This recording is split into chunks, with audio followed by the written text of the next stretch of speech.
il est un peu particulier parce qu'on pourrait le lier, et on le lie très facilement avec le psaume 42.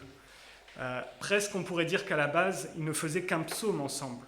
Le psaume 42 nous détaille une situation, et le psaume 43, c'est un peu comme la dernière strophe du psaume 42. Et ce sont deux psaumes qui ont à voir l'un avec l'autre.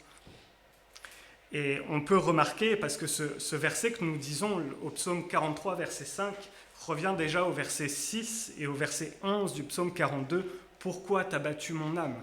Le psalmiste fait un lien entre ces deux psaumes. Il y a quelque chose qui est commun entre eux, et qui sont là et qui lient réellement ces deux psaumes comme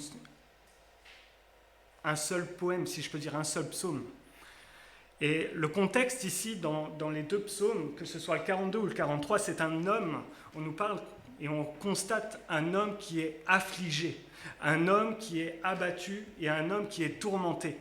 Si on lit le psaume et qu'on lit les versets, on peut constater que cet homme, il paraît que cet homme, ou peut-être ce groupe de personnes, est comme en exil. Si on prend le verset 1 qui nous dit « Rends-moi justice, ô Dieu, défends ma cause contre une nation infidèle et contre des hommes de fraude et d'iniquité. » Il y a comme ici un homme qui est exilé et qui fait face à une nation infidèle.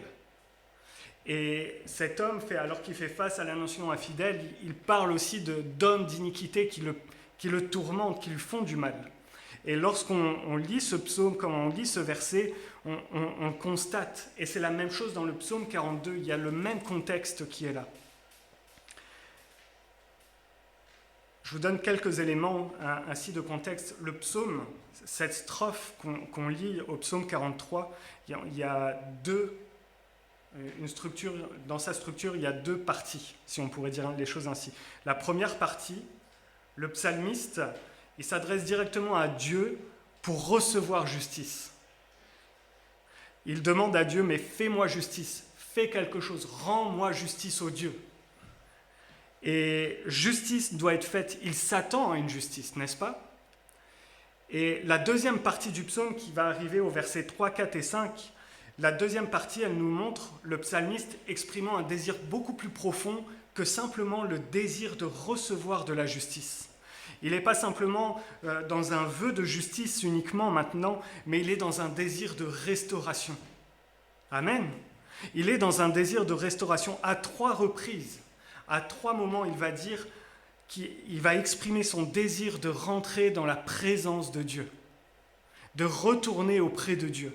Autrement dit, son désir de justice se transforme et devient comme un désir d'être en paix avec Dieu.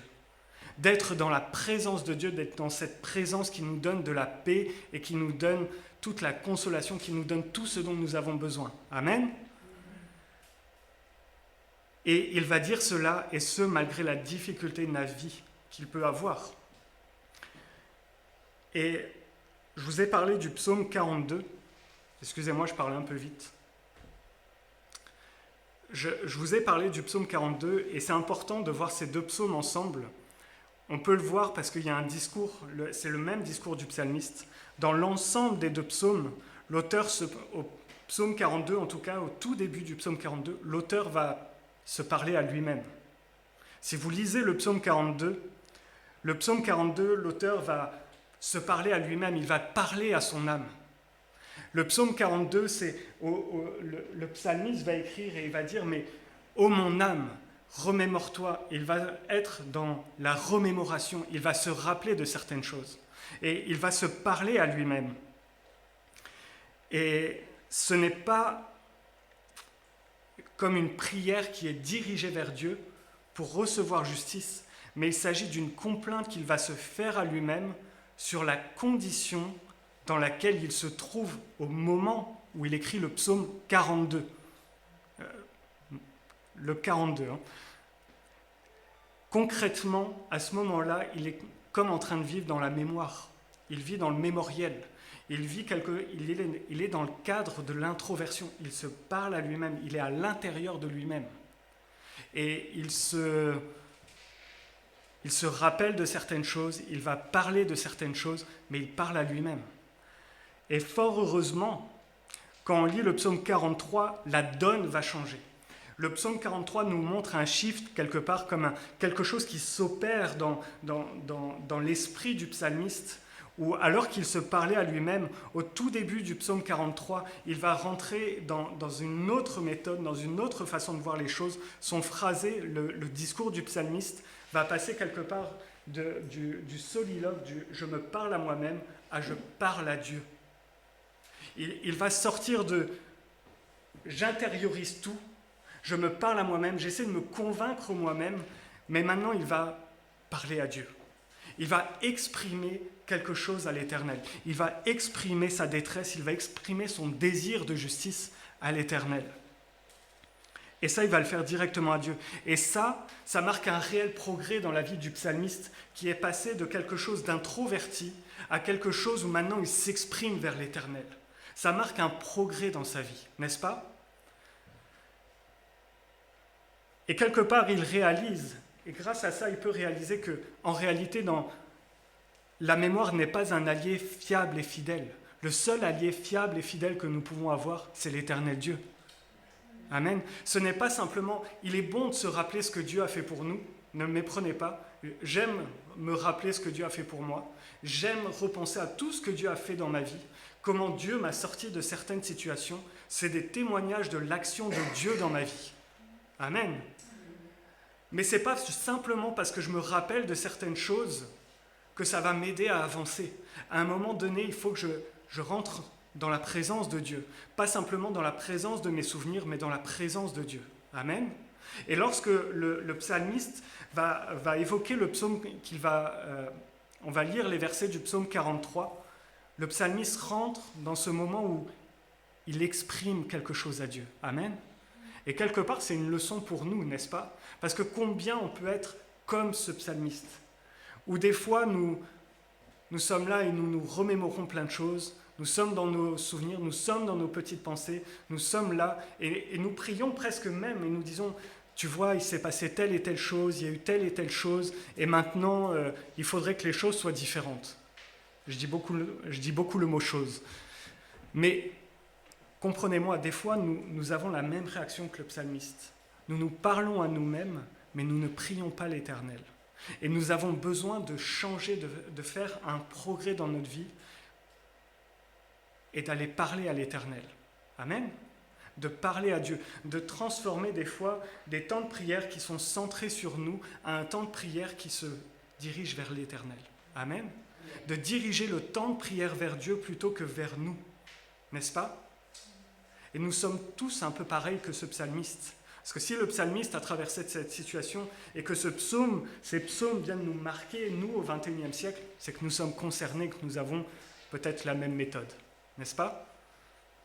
Nous sommes tous pareils, on a tous tendance à faire ce que fait le psalmiste. Des fois, on fait l'autruche, on est face à des situations et on fait l'autruche et on va se rappeler tout ce que Dieu a fait, mais on continue à faire l'autruche et on n'exprime pas les choses à l'Éternel, n'est-ce pas ? Mais peut-être que ça ne touche que moi. Mais on rentre dans un système, des fois, qui est un système de pensée négatif. Un système de pensée où les choses, on va les voir négativement, où on va être mélancolique. C'est-à-dire qu'on va voir les choses. Comment décrire la mélancolie ? Ce n'est pas juste du désespoir, mais c'est simplement de la nostalgie du passé. Et on va commencer à garder les souvenirs du passé pour comme ne plus voir la situation dans laquelle nous sommes. N'est-ce pas ? Alors des fois, on a besoin de sortir la tête de cette spirale, on a besoin de sortir la tête de l'eau et de faire comme le psalmiste en réalité, c'est d'inviter Dieu dans notre temps de prière. Amen. Ce n'est plus de simplement être là, mais d'inviter Dieu dans notre dialogue. C'est-à-dire qu'on ne parle pas avec nous-mêmes, on ne dialogue pas avec nous-mêmes, mais on commence à dialoguer avec Dieu. Et on commence à tourner notre prière, non pas sur ce que j'ai pu vivre, mais Seigneur, j'ai besoin de toi maintenant. Seigneur, j'ai besoin de toi à cet instant et j'ai besoin que tu viennes dans ma vie. J'ai besoin que dans cette situation, j'ai besoin de ta grâce, j'ai besoin de ton action. Et je ne suis pas là juste pour me rappeler de ce que tu as fait et vivre dans le souvenir, Mais Seigneur, je veux utiliser ces souvenirs pour me ramener encore vers toi et t'appeler à agir encore dans cette situation. Amen. Le souvenir, c'est la capacité, c'est ce que je vais utiliser comme une énergie pour me ramener vers Dieu encore aujourd'hui. Seigneur, je me souviens de ce que tu as fait hier dans ma vie. Alors je sais que dans cette situation aujourd'hui, tu vas pouvoir intervenir. Amen. Le souvenir, ce n'est pas ce que je vais utiliser et je vais me cacher dans un souvenir pour flouter la réalité dans laquelle je suis. N'est-ce pas? Nous avons besoin de nous adresser réellement à Dieu et d'inviter Dieu dans nos temps de prière. Amen. D'inviter Dieu, Seigneur, j'ai besoin de toi à cet endroit, à cet instant. J'ai besoin de ta grâce, j'ai besoin de ton action et j'ai besoin que tu agisses dans ce moment. Amen. Non pas de simplement nous prier nous-mêmes ou de nous convaincre de quelque chose, mais d'inviter Dieu. Amen.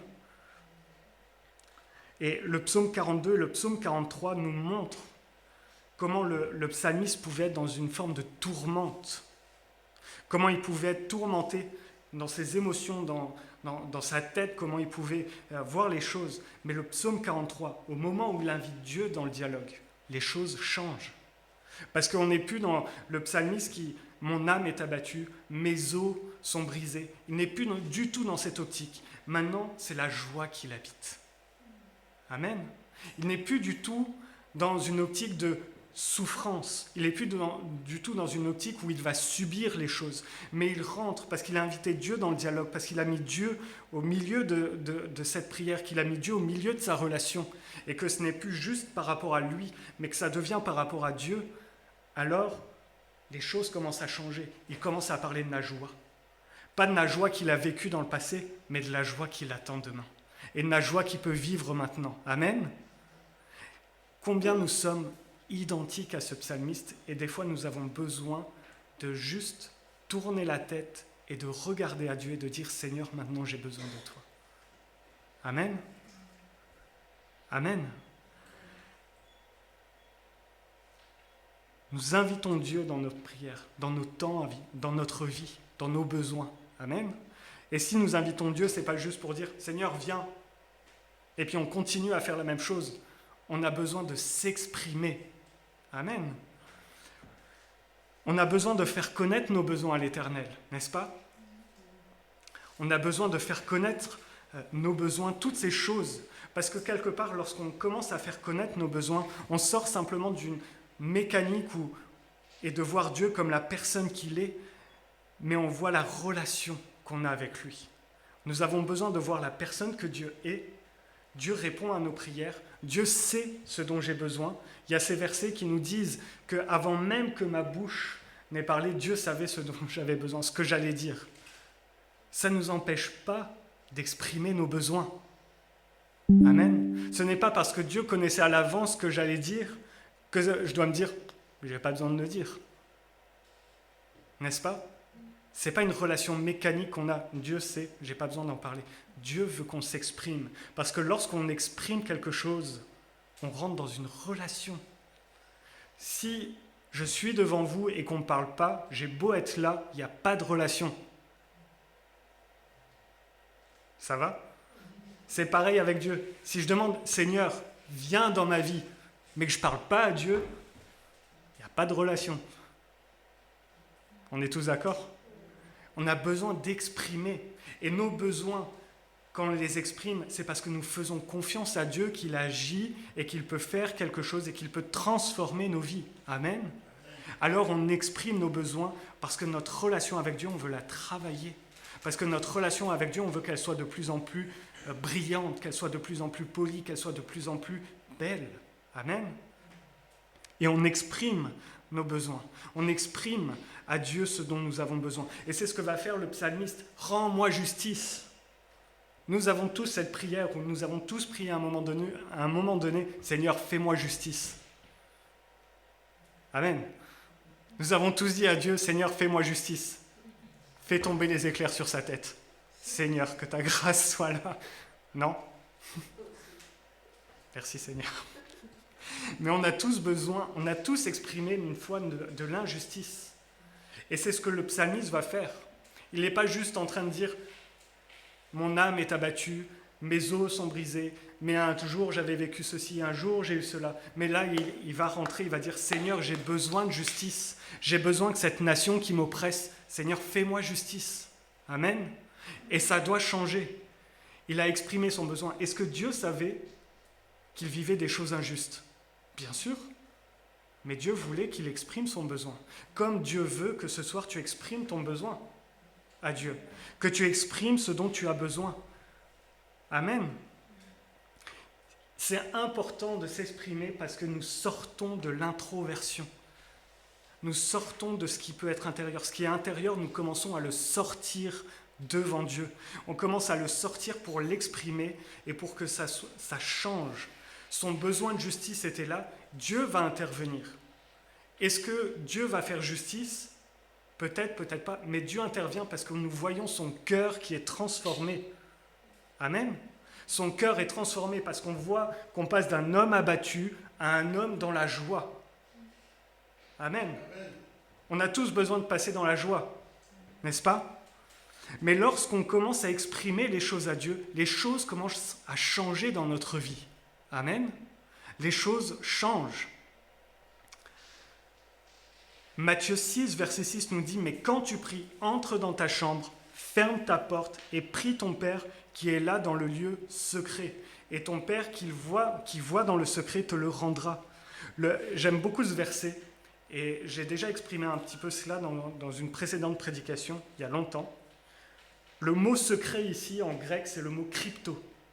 Et le mot crypto a donné naissance au mot crypte, au mot cryptographie, quelque chose qu'on veut garder secret, quelque chose qu'on veut garder non dévoilé. Une crypte, quand dans le monde grec, vous aviez une crypte, c'est parce que vous vouliez garder des choses non dévoilées. C'est parce que vous vouliez enfouir des choses. C'est parce que dans ces choses-là, vous vouliez garder le souvenir d'une certaine chose. Et dans les cryptes, malheureusement, ce qu'on gardait, c'était, pardon, il est 20h20, je ne sais pas si j'ai le droit de le dire, on gardait des cadavres dans les cryptes. On gardait des choses, des souvenirs, des choses du passé. On gardait des choses où on allait pour voir le souvenir de cela. Et quelque part, quand Matthieu écrit ce verset, « Entre dans ta chambre », quand Jésus parle, « Entre dans ta chambre, ferme la porte, prie, et ton Père qui est là dans le secret, dans le plus profond de ton cœur. » La crypte, c'était ce qu'il y a si vous preniez un château, si vous preniez une citadelle, la crypte, c'était ce qu'il y avait de plus profond. Et quelque part, quand on est dans ces temps de prière, qu'on invite Dieu dans ce temps de prière, qu'on est là avec Dieu et qu'on commence à exprimer, on commence à lui dévoiler nos secrets. Et là, dans ces secrets-là, l'Éternel intervient. Et frères et sœurs, le but de l'Éternel, ce n'est pas simplement, alors qu'on se dévoile, qu'on commence à sortir des choses, ce n'est pas simplement qu'on vienne et qu'on dise « Mais Seigneur, tu vois, j'ai ça dans ma vie. » Et puis une fois qu'on a prié, hop, on remballe, on remet bien nos fonds dans la crypte, et hop, c'est ce qui se faisait dans les cryptes. Non, l'Éternel, quand tu sors les choses, il veut mettre son doigt dessus pour que ce soit guéri. Amen. Et que la crypte, qui était un endroit de mort, devienne un endroit de prière et de rencontre avec l'Éternel. Là où il y a la mort dans ta vie, là où il y a des choses bizarres dans ta vie, là où il y a des choses que tu as l'impression que tu n'arriveras pas à guérir dans ta vie, Dieu veut amener la vie. Amen. Mais pour ça, comme le psalmiste, tu as besoin de l'inviter dans ta vie et de commencer à exprimer. Parce que lorsqu'on commence à exprimer un petit peu, on commence à exprimer de plus en plus. Je prenais l'exemple tout à l'heure, si je suis en face de vous et qu'on ne se parle pas, il y a peu de chances qu'on ait une relation, n'est-ce pas? Mais si on commence à parler, peut-être qu'on va créer une relation. Et peut-être que de la fraternité va se créer. Je vous prends l'exemple de moi avec mon épouse. Quand on a commencé à se parler, on se parlait simplement en tant qu'amis. Mais à force de se parler, on a créé une relation qui est devenue plus que de l'amitié, qui est devenue une relation plus intime, et où des secrets ont commencé à sortir, et on a commencé à dévoiler des choses. Mais on n'est pas arrivé à 2 jours de relation et hop, on a tout dévoilé. C'était petit à petit. Les choses se sont dévoilées petit à petit. Mais avec l'Éternel, c'est pareil. Dieu va y aller et va te permettre de dévoiler certaines choses petit à petit pour régler ta vie petit à petit. Et quand je dis régler, c'est pour transformer ta vie. Amen. Parce que ici, dans ce lieu, nous sommes tous des pécheurs. Amen. Et nous sommes tous sauvés par grâce. Et quand nous disons sauvés par grâce, ce n'est pas simplement c'est bon, j'ai le salut, maintenant je retourne faire ma vie comme avant. C'est parce que maintenant, j'ai le salut, ma vie est sauvée, alors Dieu m'amène sur un chemin de transformation, un chemin de sainteté, où ma vie est complètement transformée. Mais pour ça, j'ai besoin de laisser Dieu venir dans ma vie. J'ai besoin de l'inviter encore et encore dans mes problématiques, parce que nous avons la tête dure. Nous sommes des hommes et des femmes à la tête dure. Et des fois, quand on passe par des problématiques, nous avons tous la même chose. Je vais gérer. Cette fois-ci, je suis sûr que je peux gérer tout seul. N'est-ce pas ? On est tous pareils. J'ai voulu gérer l'électricité dans la maison, il faut que j'appelle un électricien. Des fois, on pense qu'on va gérer les choses tout seul, mais on ne gère pas. Et spirituellement, des fois, on se dit, mais ça c'est bon, je vais réussir à le gérer. On chute. Amen. N'est-ce pas ? On a besoin d'inviter jour après jour et de s'exprimer jour après jour avec l'Éternel. Amen.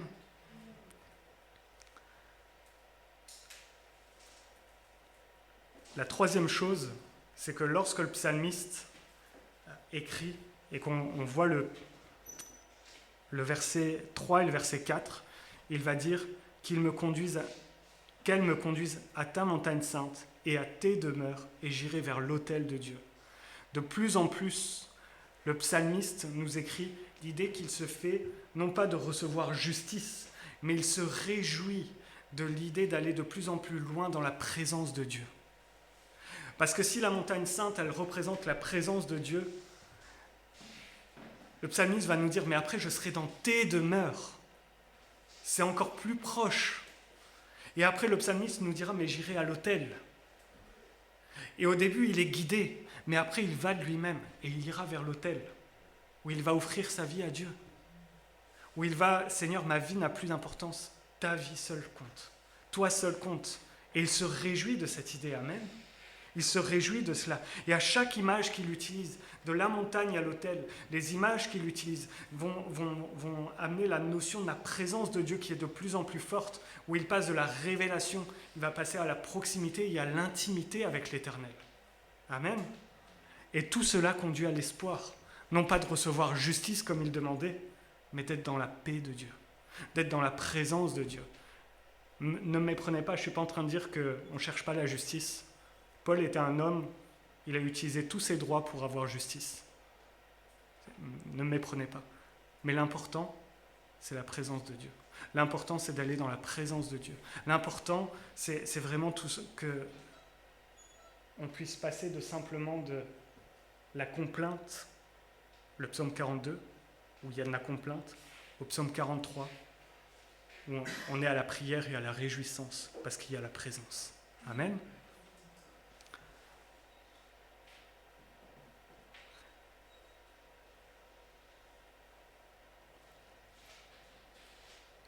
Que Dieu soit béni. Amen.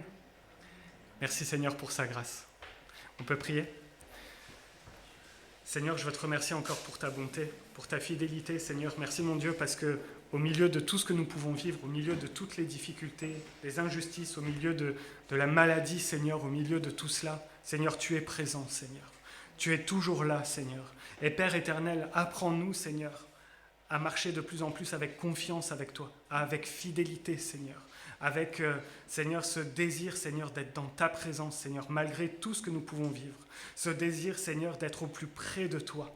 Seigneur, parce que c'est toi qui as les plus belles choses pour nos vies, Seigneur. Père éternel, je te remets, Seigneur, chacun de mes frères et sœurs entre tes mains. Je te prie, Seigneur, pour la suite de cette réunion. Et je te prie, Seigneur, pour que ton nom soit glorifié encore ce soir. Sois béni, Père. Amen.